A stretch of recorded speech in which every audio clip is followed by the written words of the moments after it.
ating mga sangkap: sibuyas, meron po tayong luya, bawang, bagoong, pamintang durog, siling panigang, siyempre yung ating baboy, at gata ng niyog.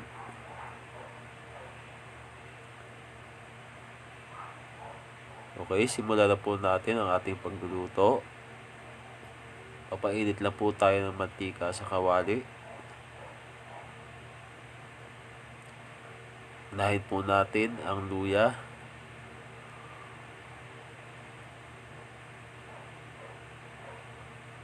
Okay, papupulahin lang po natin ang bahagya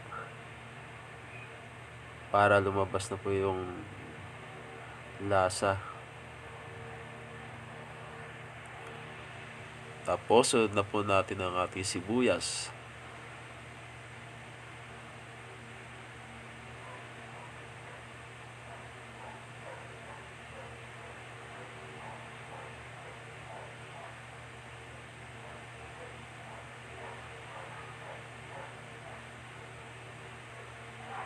Sunod po yung ating bawang.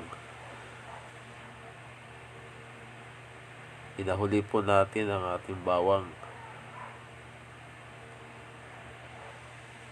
Okay. Pupulahin lang po natin ang bahagya.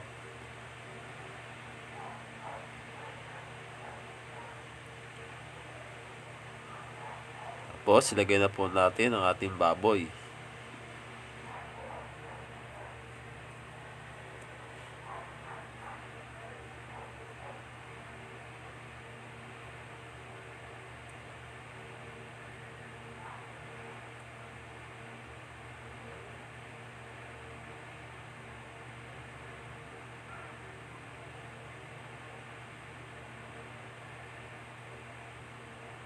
Okay, papupulahin lang po natin yung baboy.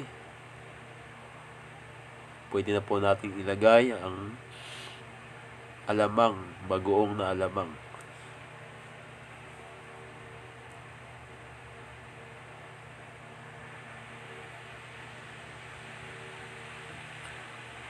Okay, kapag medyo mapula na po, ay ilagay na natin ang siling panigang na hiniwa po ng maliliit.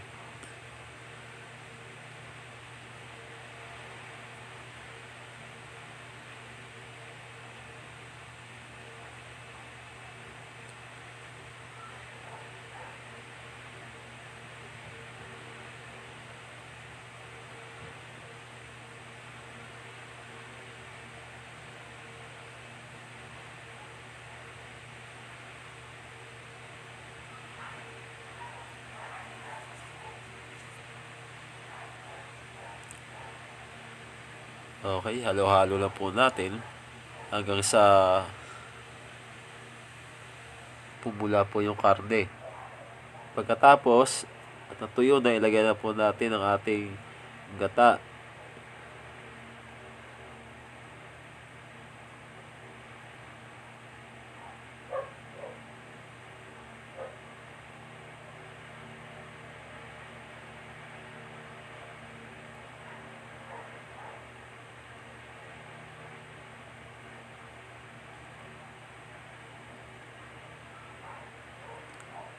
Lagyan po natin ang pampalasa ng Magic Sarap. At lagyan po natin ng kunting asukal.